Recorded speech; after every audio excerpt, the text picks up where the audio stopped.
Des milliers de prophéties annoncent la fin de la République française, emportée par une nouvelle révolution du peuple, puis le retour d'une monarchie chrétienne gouvernée par un grand monarque.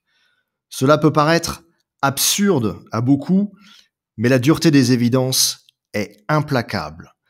Il est temps de remettre de l'ordre partout, et cela passe d'abord, évidemment, par le sommet de l'État.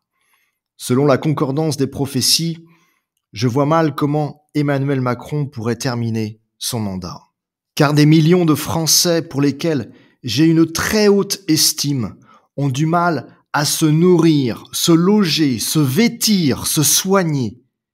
Ils survivent très difficilement, vu la grosse inflation actuelle prédite par Alois Hillmayr, un Allemand du XXe siècle, comme étant d'ailleurs, selon lui, la dernière étape avant le déclenchement des révolutions en Europe et la Troisième Guerre mondiale. Ces millions de Français pour lesquels j'ai vraiment un immense respect et qui souffrent tant et de plus en plus, notamment les jeunes, les étudiants comme on le voit sur ces images, sont autant de preuves implacables qui certifient que la République française vit ces derniers mois ou ces dernières années. Si la pauvreté a toujours existé, elle n'a jamais atteint ce point de non-retour. La bonne question est de savoir quand se produira cette révolution générale et incontrôlable. Quand la jeunesse de la France n'a plus les moyens de se nourrir, comment peut-on parler sérieusement d'avenir ? Parmi les milliers de prophéties qui annoncent la fin désastreuse de la République et de ses dirigeants lamentables, l'une d'elles les résume parfaitement. Elle date du 31 janvier 1903 de Marie Martel, une humble chrétienne de Tilly-sur-Seulles, un village en Normandie. Marie Martel aurait vu la Sainte Vierge Marie à maintes reprises, apparition non reconnue par l'Église catholique, puisqu'il n'y a pas eu d'enquête sérieuse. Voici cette prophétie. La République va tomber. C'est le règne de Satan. Priez pour le roi qui va venir. Marie Martel savait que c'est la monarchie qui assurera le relèvement de la France dans une ère nouvelle, parce que la royauté en France est traditionnellement un régime chrétien, fondé sur des valeurs sûres, celles de l'amour.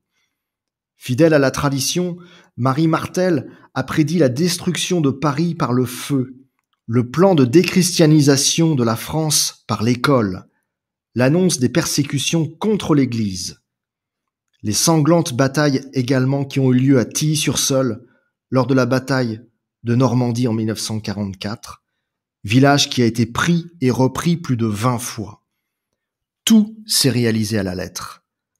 Ne comptez donc pas sur nos politiciens actuels, que l'on voit sur ces images, pour améliorer la situation sociale de notre pays. Au contraire, notre instabilité politique est croissante, atteignant un niveau jamais vu. C'est un nouveau signe de l'imminence des événements prédits. Il y a 4 semaines seulement, un nouveau gouvernement français a été nommé, avec Gabriel Attal comme Premier ministre, alors qu'un nouveau gouvernement va encore être nommé aujourd'hui ou dans les prochaines heures. Voilà le problème. Autant d'instabilité politique, sans le ciment du Christ et des valeurs chrétiennes, éjectées des sphères publiques, ne peut que conduire au chaos général. Désolé d'agresser vos convictions politiques, mais c'est une réalité mathématique. Pour preuve, par exemple, lors de la crise agricole qui n'est pas terminée selon moi, les rayons de certains magasins de grande surface ont été dévalisés en quelques heures seulement. Comme on le voit sur ces images, la confiance est rompue. Il suffit d'une étincelle sociale pour embraser subitement un mouvement de panique, un blocage routier, une raffinerie à l'arrêt, et en quelques jours, la France peut tomber dans l'anarchie. Hier, c'étaient les agriculteurs. Demain, de nouveau, des Français en colère manifesteront. Oui, la République française va tomber, car la situation sociale se dégrade partout. lentement, mais sûrement.